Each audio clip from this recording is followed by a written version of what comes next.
Hey, this is Ron from Empire Extreme, and we're hanging out with Ari Lehman. I just realized that it's Lehman. Yeah, because we were just talking about that. Had this conversation we had the in car, conversation. yeah. I saw on your hashtag Ari it says Lehman rhymes with rhymes demon, with and I was like, that's the cleverest hashtag I've ever heard in my entire life. thank That's you, yeah. and that's because like I you love know, saying that. especially with like with actors and stuff like that, people don't know how to say people's names, and I'm like the first thing I would think is that I would pronounce it the way that I actually Well, just especially pronounced it. overseas, in Germany, the name is German and they pronounce it Lehman. And then there's places where so I wanted to make sure that it was Lehman rhymes with demon. Yes. Which is like screaming, like Jay Hawkins, like we were talking about. The original man himself. I could have called myself Screaming Ari Lehman, but I say Ari Lehman rhymes with demon. There you go. Just to make sure that nobody thinks, like that we're in any way shy of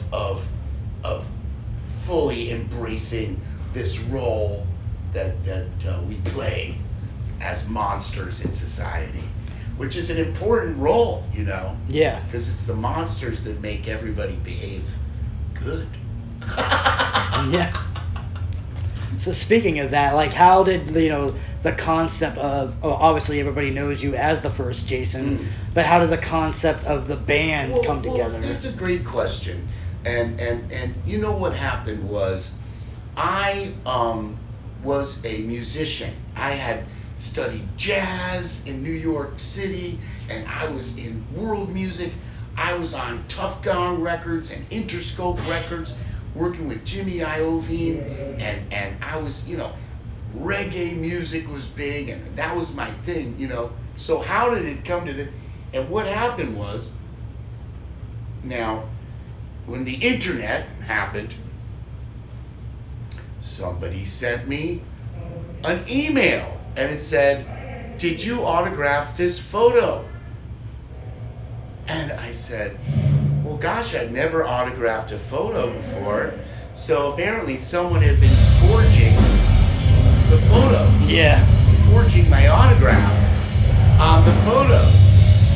So, okay, I said, we found out who it was, and the person was nice enough to return some of the money, saying, oh, I got these from a third party, whatever. But that brought my attention to the fact that people were interested in paying for the autograph of the guy that played the first Jason Voorhees in Friday the 13th. You know what I'm saying? So, then it was Tony Timpone of Fangoria magazine, and he invited me to attend, which was a Chiller Theater Fangoria convention in the Meadowlands. And so now I have my reggae band, and I was doing reggae, and I've been to Africa, playing music. I got a standing ovation at the Apollo Theater with an African reggae band. So this was, I walked in there with like my reggae CDs, and I met everybody, and there was thousands and thousands of people there. And I met Betsy Palmer for the first time, and Tom Savini was there. I met Kane Hodder, and I looked around, and it dawned on me, these aren't reggae fans. Everyone with the tattoos like you, dressed in that rock, and now some people even bought my CD that weekend and came back and said, wait, this is good, we don't usually listen to reggae, but this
a rocker at that time. I was like that little jazz kid who was like, wow, I was pretty blown away.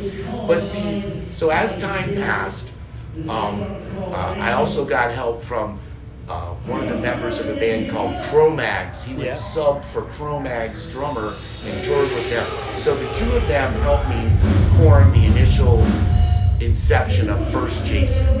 And so he came out with that first album in 2009 and called Jason is Watching, with, songs like Machete is My Friend, Jason Never Dies, Sink or Swim.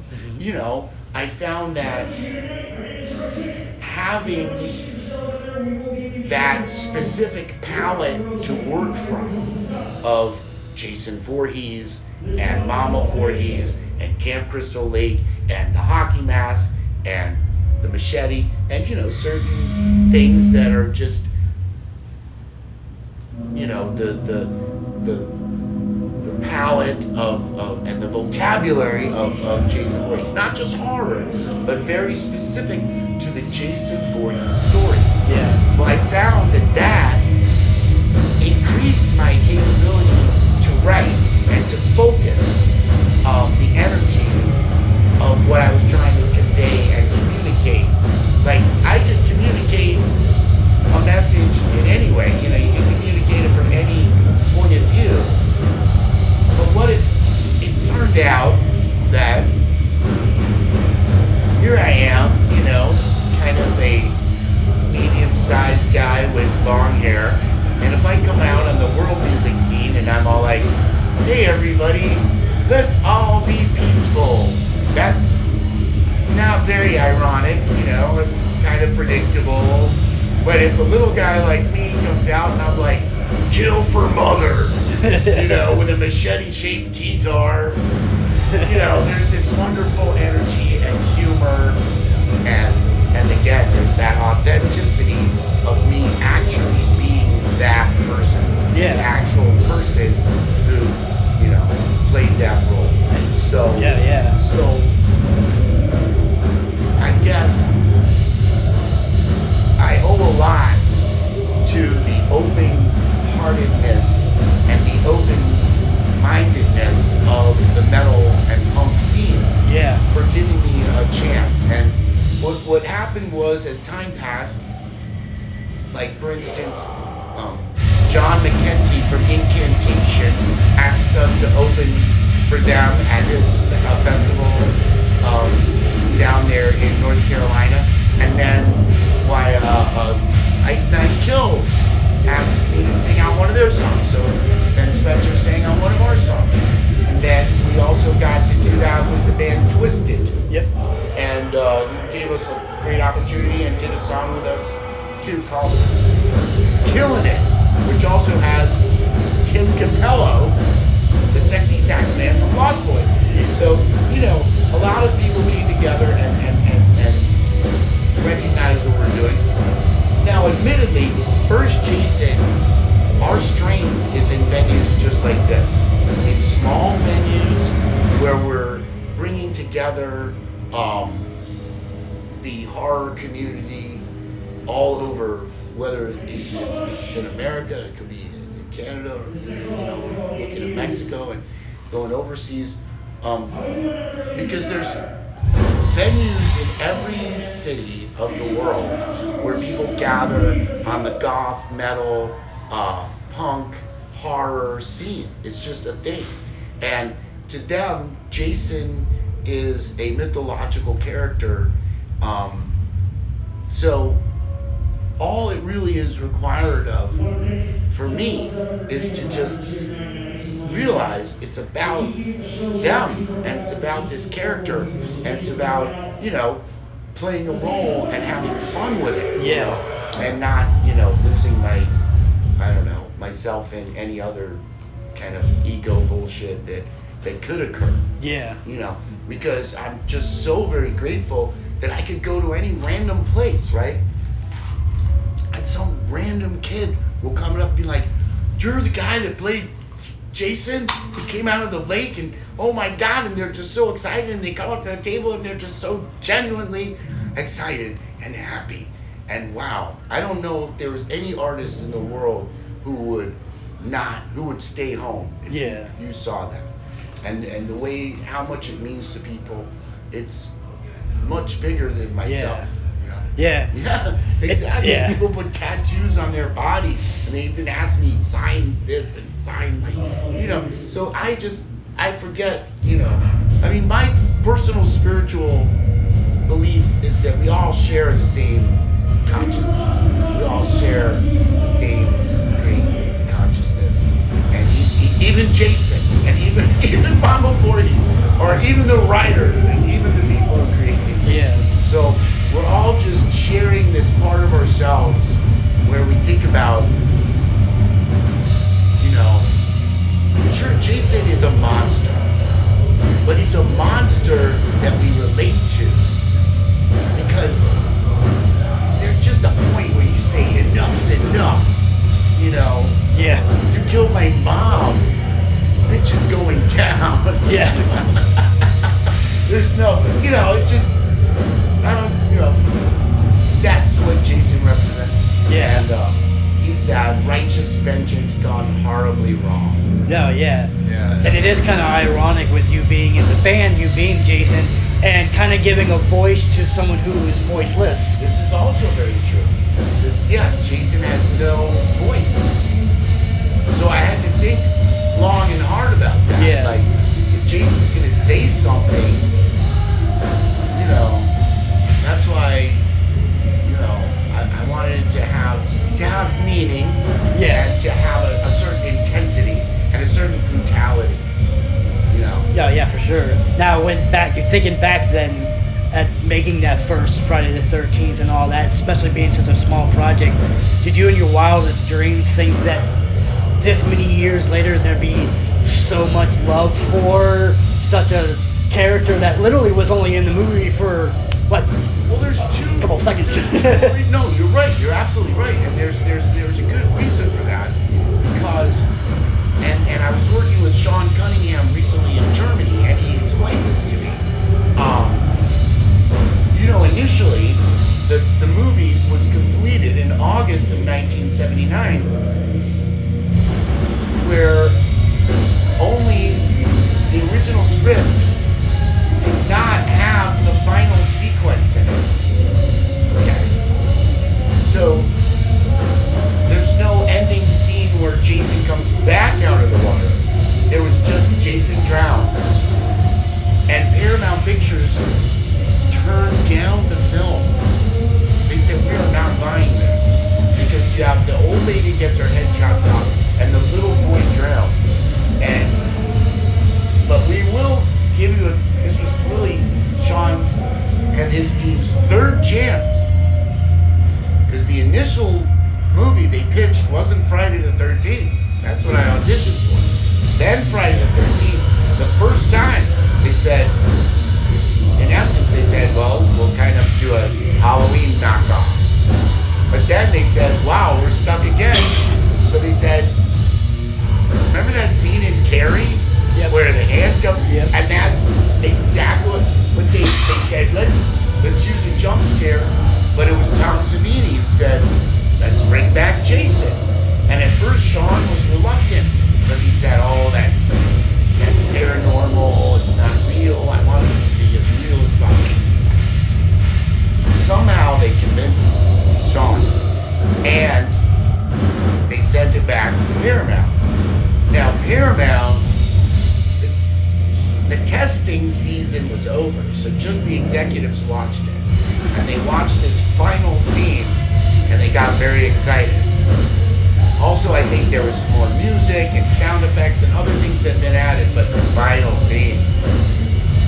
So then they gathered together their secretaries and their families and everybody, and they said, you guys watch it the next day. And the executives only walked in at the end, and they said that people were crying and screaming and yelling at them, and why did you make us watch this?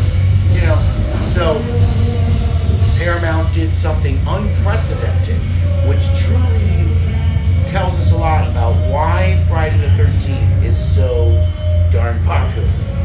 They released Friday the 13th. They distributed Friday the 13th in 800 theaters across the country on the same day. And that had never been done before in the history of movies. They would only do like 50, 40, 50. So 800 across. Also because they didn't want, people to tell the ending. But yeah. But that was a big thing for Psycho back in the day with Hitchcock. They treated it like a theater, like a Broadway. When you were told to be here at this time, when those doors shut, nobody was let out, nobody was let in, not to break the visual, not to break the fantasy. Well, it makes sense. But Hitchcock, every shot, everything was crucial. Especially if you go back and watch Hitchcock repeatedly, and you see those movies really are superior quality to Friday the 13th. But there is a love of great art in this. We have to remember, Sean had an independent film budget, and it was almost like one of the first independent horror films, and that's why it was that practical effects of Tom Savini and the ability to come up with magic out of the mud that you had right there, which is, I think, speaks volumes about the talents of Tom Savini and Victor Miller and Sean Cunningham and Tom's assistant Tassos Stavrakis, also Barry Abrams, the director of photography. It was really one of those things where everybody was coming together. They were having fun making that movie because nobody knew. So as you're saying, did we have any idea? Nobody had any guess because we thought, oh, what the heck, this first try didn't work, the second try didn't work, let's try this, and they literally had no idea that it was going to stick. Sean had very little confidence that this idea of Jason coming back. But of course what happened was, as soon as the audience saw the little slimy child come back out of the water, they forgot the whole movie was about poor Alice and Mom. And no, where's that slimy child? And wait, they're making up ideas and concepts. And did he come back from the grave? What was it? That was it. Well, the one thing too about that it's very interesting, and I've always felt that it's kind of a forgotten quote of horror, but it really does speak to the impact and the projection of the character that you did start, is Alice waking up in the hospital, asking the police and everybody about if they found you. Nobody had a clue what she's talking about, and her simply saying, so he's still out there. And I just think it's a very underrated quote. Well, yeah, because you didn't know whether or not it was dreamed or if it wasn't a dream. Yeah. And it led until the second one, when you realize, okay, it wasn't a dream. Now it's out of the water. We thought you were dead too, man. Yeah. And now it's the boy. Now it's become a 12, 13 movie franchise with this character and stuff. Well, I think it really has to do with the way they looked at the movie, the visceral impact, almost like it was a haunted house or an amusement park. It was like, we're going to set you up for this ending with the misdirection, as they say, like, you think it's all over? Yeah, the calming music, she's touching the water. Right, just the sunshine on the water always means it's a new day. Yep. But they even had the policeman comes up, drives up, are you okay? Everything's fine, It's like, and you often think, well, if all that shit happened, where the fucking policemen are looking, I mean, what the hell really did happen? Yeah. So it makes you wonder, and I've heard so many different theories of this, that, and the other thing. But what I think is most important is just how much fun that people have with it. And you know, you can say that about any character. You can say, come on, a lightning bolt isn't going to bring a dead body to life. Dr. Frankenstein. You know, silver bullets won't kill a werewolf. Blah, blah, blah. You know, you can say a gazillion things. But once we've, you know, like with Doug Bradley once I was talking to him about this. Like, you know, in Hellraiser, this cadaver comes up out of the floorboards in a place where some blood dropped because there was some nasty activity going on. But we can accept that. Like, why? And he said to me, well, you know, Ari, in your film, the cadaver just comes out and he's gone. But in my film, the cadaver comes out, he asks you for a cigarette, and then he wants to have dinner with you and more. So it's all about that imagination game. And once we've got you, then we've got you. You know, once that curtain is torn away, you know, it's never to be replaced. It's like, you know, you can be ignorant of what's frightening only until that moment, and then whammo, we've got you. So, and then it becomes your imagination. And herein, I think, is the difference between a horror and a slasher. Because initially, Friday the 13th is horror. Because of course the killer is Mama. It's not Jason, it's Mama Voorhees. And it's horrific when you think, oh, this nice old lady, and she's, you know, I'm not afraid, and Alice runs up and hugs the killer, literally hugs the killer. They've killed Bill, they've killed Ned, I'm not afraid. You know, it's like, oh, that's just, that's horror. Yeah. Okay. But the slasher is how the killer goes about killing. Yeah. And that's what we see in Friday the 13th after. Yeah. And again in today with Terrifier and those guys. Where it's all about how the killing is. And I celebrate that, but I do really, really love that the film that I happen to have been fortunate enough to be in did have a lot of that original horror mystery element. Yeah, and it's very, you know, like you said, it's based out of some unreality, but a lot of reality too, because you got to realize it's about a mother who these camp people were supposed to pay attention, and they're doing drugs and having sex, and so she lost her son, so she's gone kind of insane. And most mothers probably wouldn't go to the extreme that she did, but some mothers could think, oh, I would kill for my kid. Well, of course. Yeah. But also you're talking about Psycho. It's like the reverse of Psycho. Yeah. Instead of the son recalling that the dead mother's voice, it's the mother recalling the dead son's voice. As she actually does when she comes out. Kill her, Juanita. Kill her. Yeah. And what's going on there? That's Victor Miller originally. It's like the reverse Psycho. Yep. So it's supposed to be quite realistic, like oh, okay, the lady's nuts, and this is what's happening. But see, I completely ruined that by coming out of the water all covered in mud and making it so that people could then theorize. Yeah. Like what really happened. Now, but see, there's a key to help understanding the whole thing, which is the movie Dementia 13. I love that movie. Oh yeah. Okay. So you remember in Dementia 13, it's a very similar scenario. It's Francis Ford Coppola. It's a mother recalling the untimely death of her daughter in a pond on the land. Same story. And they remember each time that day comes, it's a special day.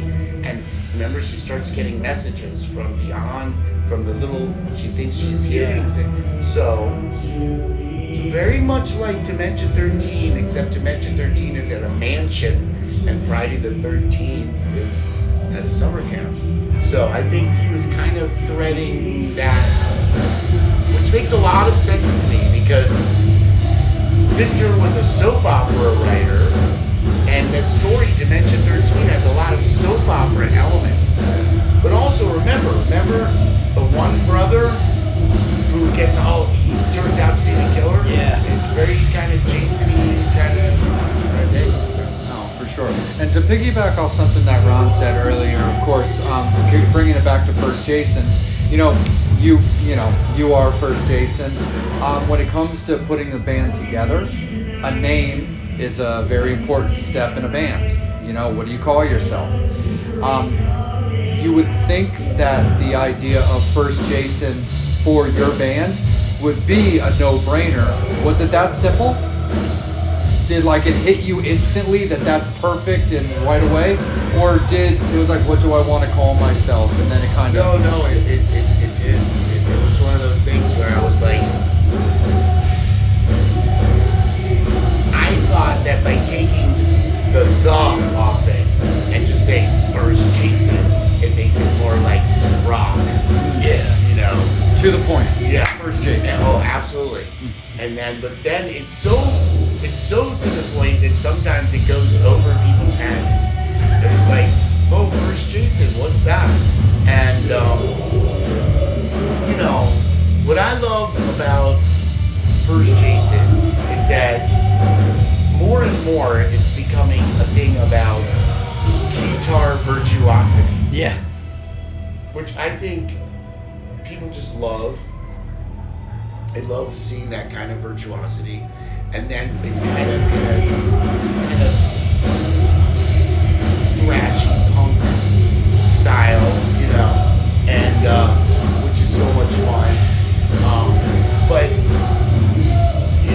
just the whole idea that it's become a thing wherein I'm kind of wielding the guitar in a way, so it's like we're embracing that idea of the music having a cutting edge, the music being brutal in and of itself, not in the way that other death metal bands are brutal with more of a textural thing. I guess my weapons are the guitar virtuosity, and then my truly evil side is the melodies that you can't forget. Yeah. Jason is watching and he sees everything you do, or put on the mask, take on the task, or he says the name. All those kind of melodies, and people are like, fuck you, Ari. I keep thinking of these songs over and over again. What the fuck, man? I'm like, got you. Yeah. It's like, now I'm stuck in your head. Yes, evil melodies. Yeah, because that would you like I said, you would think that being in a band based off of a horror franchise, the music would be a lot more Cannibal Corpse, right? Where it's kind of funnier and more entertaining for it to be kind of, you're at a Jason show where Jason kills people, but you're dancing around having a good time. Yeah. Well, I found that it's like if you make it overly serious, because I actually was Jason, it's almost redundant. Yeah. It's like, I think it goes with, I think people are intelligent enough to enjoy the kind of humorous approach that we're taking from it, And I think also it contrasts us with a lot of the other groups that are out there, except for maybe, I don't know, Guar. Yeah. Or, some of these other. But like you were saying, like Ice Nine Kills, their stuff is very horror, but it's more serious. They're amazing. Serious band where you're like, sure. You're like, hey, we don't need to take ourselves serious. We're a serious band, right? But we don't need to take it completely serious. Well, Let's sure. just have a little fun with it. Comes from that internal monologue about, oh my God, what, like being Michael Myers or something like that. Yeah. And in as much as I'm coming more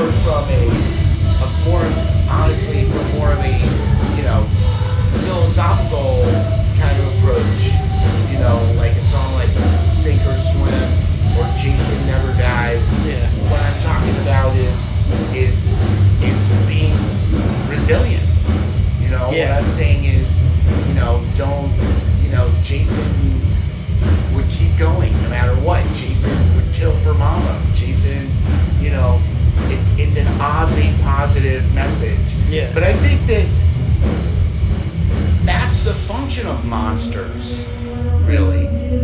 You know, it's to kind of keep everything in line, you know, because you know, if you ever look at the way they'll use a monster, you know, like, oh, you better behave or the monster's gonna come, you know. Yeah. So I think that's the way that I like to play with it. I don't really want people to walk away with anything but a fun, positive message. But of course, it's like, again, with kids, like, kids love horror, and kids love something that's gross, or kids love things that are like shocking, as we all do. And so, you know, I'm not above making use of those really, really magnetic kind of tropes. But then again, I'm not going to waste that by letting it remain devoid of meaning. Yeah. Because ultimately, I think that if you go back and you look at the great horror writers, you look at Mary Shelley, and you look at Edgar Allan Poe, and you look at Stephen King, they're always talking about something social or psychological. And usually it's about the idea of, you know, of wrestling with the inner demons. Like, okay, so I study Hindu mythology, and so you have Shiva, and this is Shiva's weapon, right? The Naga snake and the drum and the trishul weapon, you know, because he's gonna spear your ego. But see, this is the goddesses, okay? The goddess Kali, and so when you see the goddess Kali with her tongue and the head is bleeding, and so you think, holy fuck, you know, people are like, why am I going to worship this? She's holding, but see, it all has a meaning. And the idea of Kali, of course, is to frighten you out of the complacency of everyday life, and to make sure you're in awe of the world, because that's the feminine energy, which is the world. And the image of the bleeding head, the blood, right? Okay, it's supposed to be the negative aspects of your consciousness is being bled out of you, and so that you're able to be sattvic, which is the highest part of your nature. So when we look at the goddess Kali and her head cutting off and all that stuff, and she wears a garland, she wears a necklace of heads, and she wears a skirt made out of hands. Well, what is that? That's because karma is all based on things we say or things we do with our hands. So when we worship Kali, when we accept that fire, which is the Yan Agni, the fire of knowledge, the fire of wisdom, then suffering is destroyed. Yeah. So it's a shocking image that grabs people and keeps their attention. Because if you just think, oh, I want to be good, I'm going to be good, and I'm going to say Om, and be good, and 3 days later you'll be like, your mind is going to wander. But if you look at Ma Kali, the goddess Kali with her tongue and her head, and she's got shit up, man, you're going to start paying attention. Yeah. You're going to start doing the things right because you don't want to deal with that's that. That's right. I mean, you look at the Bible, and all these stories. Cain kills Abel. They're turning into pillars of salt, and the flames are coming from the sky. And the fucking Noah's Ark. I mean, you know, it's that's why we got to use those images. Yeah. Now, that kind of storytelling will grab people's attention, and then it's up to you as an artist now where you want to take it. Yeah. I like to take it to that place, which is to shake people up and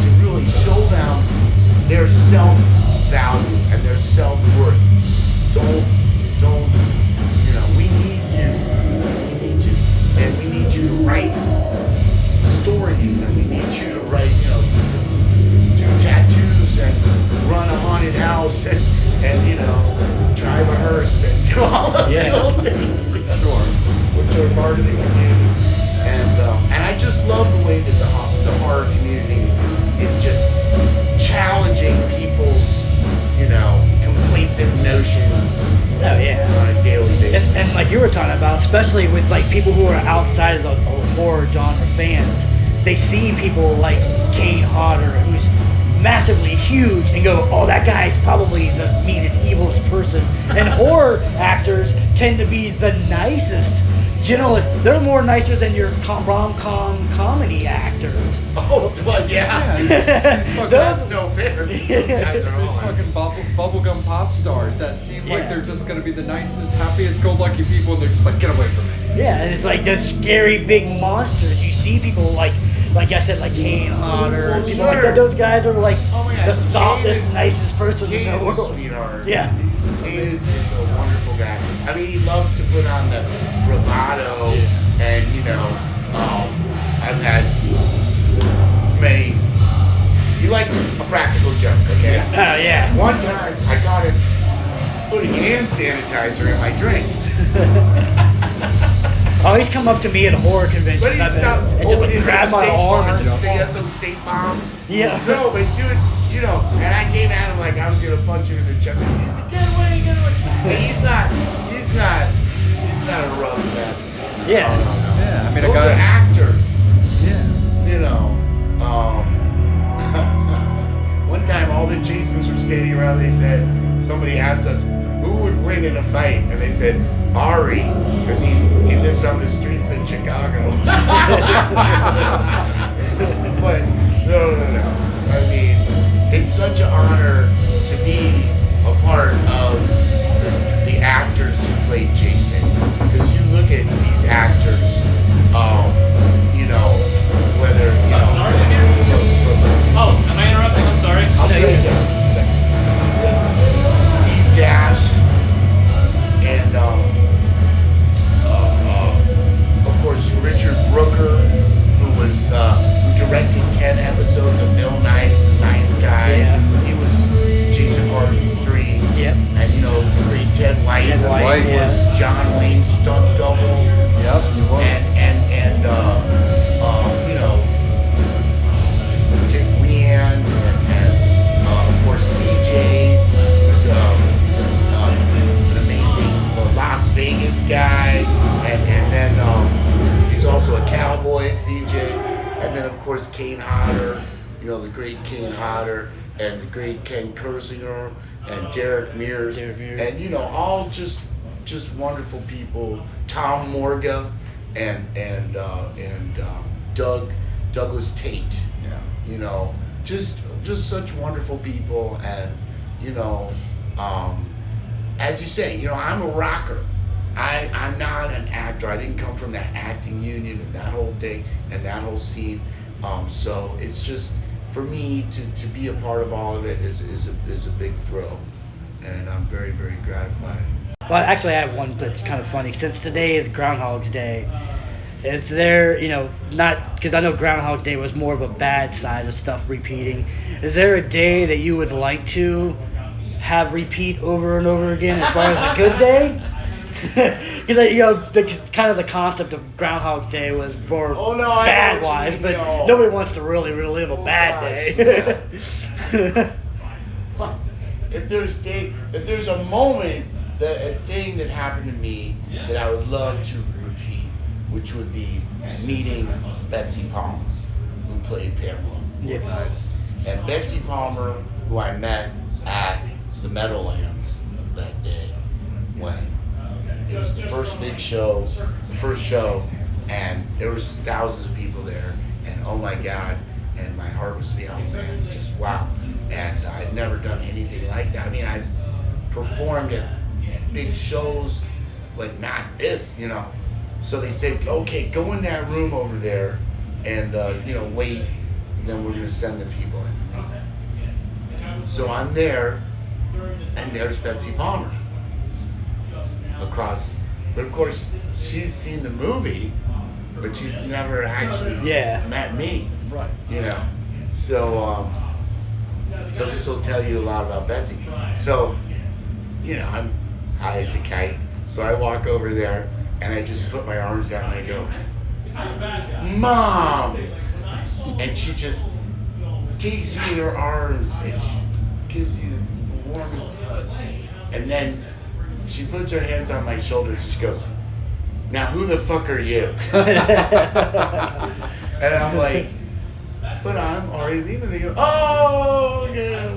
It's just like, well, we became really good friends. She just was my kind of mentor in a lot of ways, and just what a great pal to have. Just what a hero. Just the sweetest, and she could tell stories that would make me blush and laugh. I mean, she lived with James Dean for 2 months. She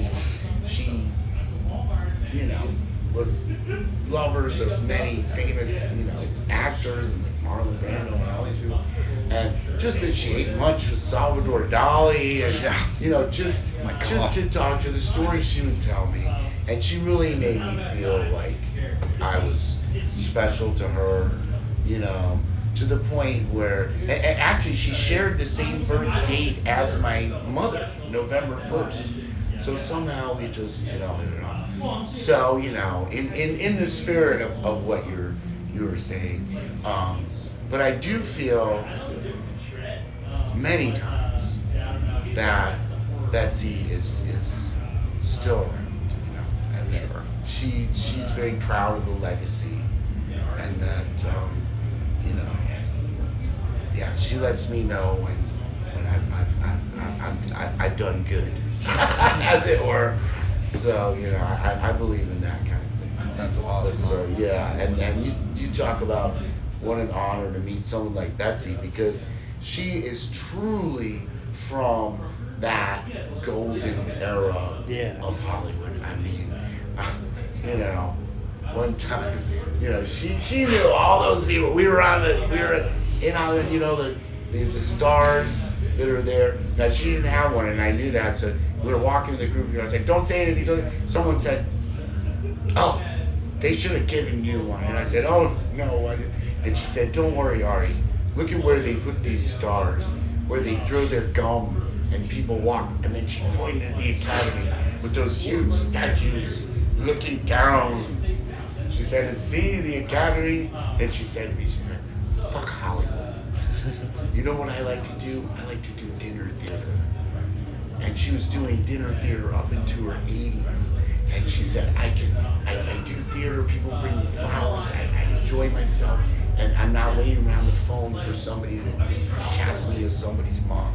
See, that's the thing, maybe in Friday the 13th, somehow, there was still some of that artistic spirit, like you look at some of the movies out there that we talk about, like Taxi Driver.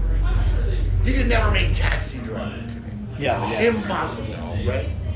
Like, why? Because they indulge the artist, and it's a different time, I know.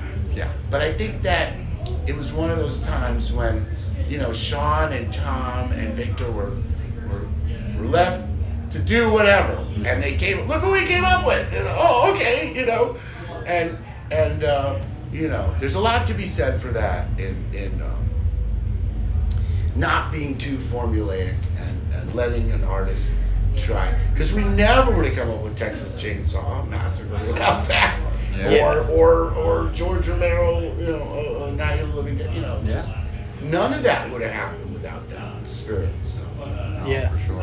And Ari, one final thing for me, just as a kind of my own curiosity of one of your other projects, is some friends of mine have been were partially involved for a short time in a film that I actually donated to the Kickstarter of, that I think is coming out soon. And I love my vampires, but Appetite for Sin. Oh, right, yeah. So I'd love. Oh, that was fun. I'd love to hear you talk a little bit about being involved in Appetite for Sin project. Great, very professional cast and crew and everything. That was a lot of fun. And I think it's come on, who's in that? Eileen. I was gonna say Eileen Dietz from The Exorcist. I think I bite her on the neck, actually. Right, because I'm the well, I don't want to give it all away, but no, at one point I'm the coroner. I think I'm the coroner. Yeah. Yeah, I think that's what you're. I think that's your billed title as. or your billing. So I have the whole. But then apparently, I guess I'm inspecting a corpse who's not a corpse, and I get bitten, and so it was fun. It was one of those fun kind of sexy horror movies. Yeah, we're also friends with the people who were part of the Clown Motel because you were in Clown Motel. Yeah, and now they're talking talked about to Clown Dietrich, Motel 3. Yeah.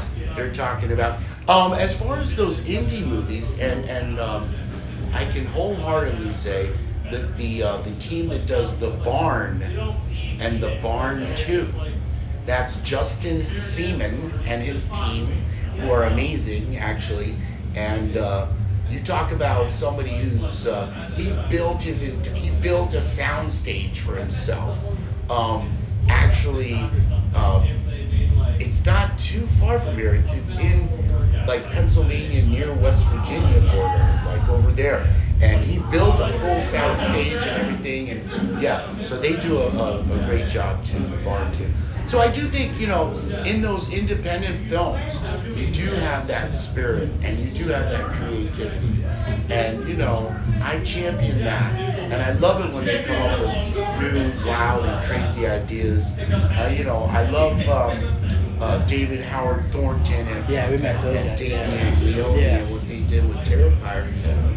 So I think ultimately, the circle comes around. Yeah. Sometimes Hollywood's best work is when it's not paying attention to what it's doing. Yeah. Too much. Oh yeah, it's good, especially like you were saying with the Terrifier. It's nice to see that independent horror genre that people kind of snub, destroyed everyone box last year. office. Oh my God. Like, throwback to The Exorcist, they're giving out like barf bags to people, and then people started going more. Yeah. Because it shows what it is. It's not.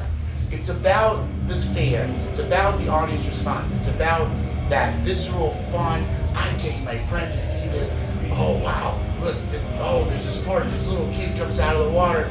I'm not going to tell my friend, but we're going to go and see what their response is. Oh yeah. So it shows that the film itself plays more of a role than just being a film. It's not like, let's get deep and analyze what the film is about, because it's really, a lot of it is just about how much fun people had with that film. Yeah. For sure. Anything else you want to say to the fans before we let you go? I want to say, look to the future of Jason Voorhees, because there's no doubt there is a future. Like Jason can't speak, but maybe he could text. So, if you give him a phone, he's up there, he'll text you, or maybe it'll be like Jason versus AI. But the future is bright, and remember, Jason never dies.